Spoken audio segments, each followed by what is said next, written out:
Cerita misteri Alas Roban paling menyeramkan. Jalan Alas Roban merupakan bagian dari Jalan Raya Pos saat penjajahan Belanda. Pembangunan jalan ini merupakan gagasan Gubernur Jenderal Hindia Belanda H.M.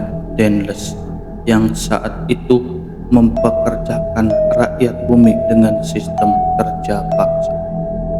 Karena jalurnya yang dipenuhi tanjakan curam dan berkelok, banyak kecelakaan yang memakan korban terjadi di Alas Roban. Maka tak heran jalur ini kerap dijuluki jalur maut atau jalur tengkorak.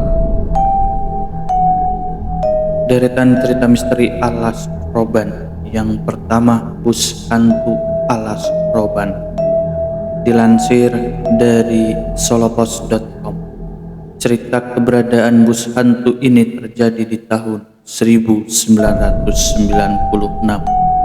Malam itu seorang pengendara motor melewati kawasan Alas Roban saat perjalanan dari Tegal ke Surabaya. Saat itu pukul 12 malam, pengendara itu terpaksa melewati Alas Roban tanpa ada penerangan sama sekali.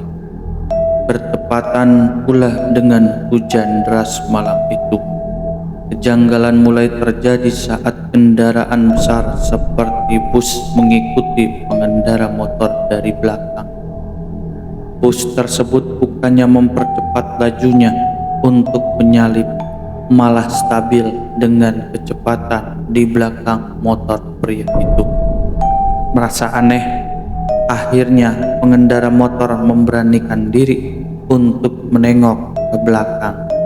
Padahal banyak orang melarang menengok ke belakang saat berada di Alas Roban, sebab hal buruk akan terjadi. Benar saja, saat pengendara motor tersebut menengok ke belakang, yang dilihat adalah bus usang terlihat seperti bus tahun 70-an. Tidak hanya itu, kondisi bus pun terlihat sangat seram dengan penerangan yang tentunya samar-samar. Melihat hal tersebut, ia pun mempercepat laju motornya, tapi bus tersebut hanya mengikuti. Bus tersebut selalu tepat berada di belakangnya. Sampai suatu saat bus tersebut tancap gas dan menabrak pengendara motor. Tapi bukannya kecelakaan yang terjadi, melainkan bus itu menembus tubuh pria tersebut dan setelah itu menghilang entah kemana. Dua sosok pemburu tumbal. Cerita tak kalah seram juga kerap menimpa para pengemudi bus antara provinsi yang sering melewati kawasan ini. Cerita keberadaan kuntilanak yang kerap menyasarkan bus-bus ini untuk menjadi tumbal. Sosok ini kerap mengganggu para sopir bus, terlebih saat melintas kawasan Alas Roban ketika malam hingga dini hari.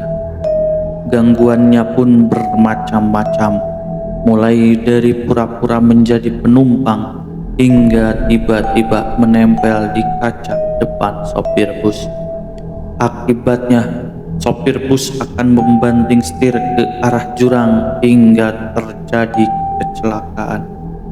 Sosok makhluk astral ini menjadi momok tersendiri bagi para supir bus yang kerap melintas di kawasan ini.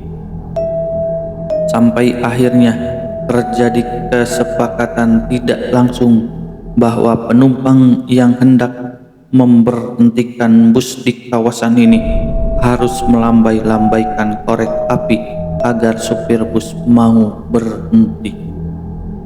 Melansir dari video di kanal YouTube Radar Horor, kejadian ini 3 warung gaib. Keanehan dimulai saat ia sedang sholat saat perjalanan di bus. Ia merasa ada yang meniup telinganya. Saat iktidal, Bian melihat ada kepala terbalik menempel di belakang jok penumpang di depannya. Wajah kepala ini berantakan, mulutnya menyeringai sangat lebar, seperti robek sampai ke bagian telinga. Sontak ia berteriak dan ditenangkan oleh kernet bus. Pukul 1 WIB dini hari, di tengah perjalanan melewati Alas Roban, bus mengalami masalah. Sopir mengarahkan bus ke pinggir jalan. Ketika Bian menoleh ke kiri, ada 5 bocah berdiri di pinggir bus. Kondisi mereka mengerikan. Tubuhnya tidak utuh dan terlihat separuh batok kepalanya terpenggal. Ada yang tangannya putus, kepalanya terbelah, dan ada yang badannya putus dan tersisa sebelah. Perjalanan dilanjutkan beberapa menit kemudian. Bus berhenti lagi, mogok di jalur utara Alas Roban yang turun. Bian pun mengajak penumpang lain bernama Pak Ridwan untuk mencari makan. Kebetulan ada sebuah warung. Mereka pun masuk dan melihat makanan di etalase kosong. Lalu terlihat seorang wanita yang membelakangi mereka sambil mencuci piring. Dipanggilnya ibu tersebut untuk memesan makanan. Respon ibu itu hanya mengangguk tanpa menoleh pada mereka.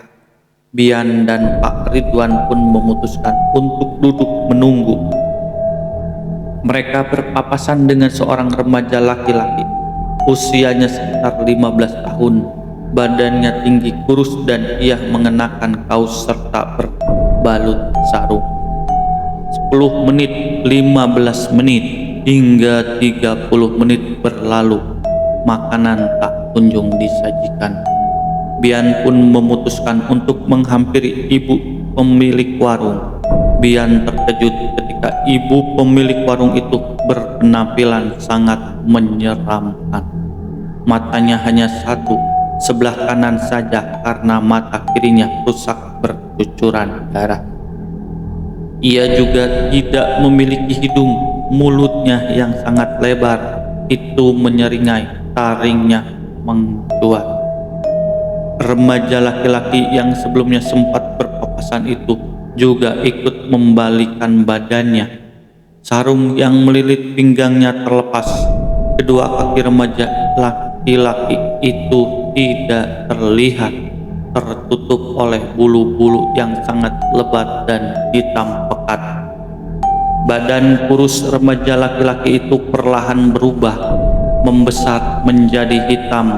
Badannya dipenuhi bulu lebat, kepalanya hampir menyentuh langit-langit warung. Matanya menjadi merah, menyala, menatap Bian dengan tajam. Mulutnya juga menyeringai dan memiliki taring. Tidak pakai basa-basi lagi, Bian langsung berlari mengajak Pak Ridwan keluar dari warung itu.